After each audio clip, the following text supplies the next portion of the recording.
All right, if you want to do your dog's grooming, this is an excellent kit right here from One-A-Sol.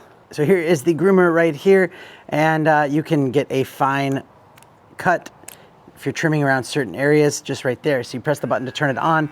It has a little display screen telling you how much battery you have left. You can also up the RPMs if you don't need as much power. If maybe there's a part you're getting through, like a matted part, you can turn that thing up. But the lower you go, the longer the battery will last.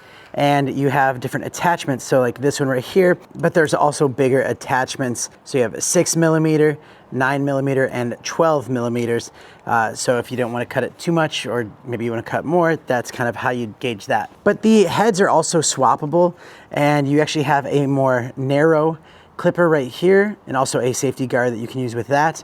There's also an even more narrow one that's great for like their ears, or maybe getting into their paws. And then you have one for their nails. So it's kind of like sandpaper. It's a bit of a rough stone in there. You're gonna pop that on.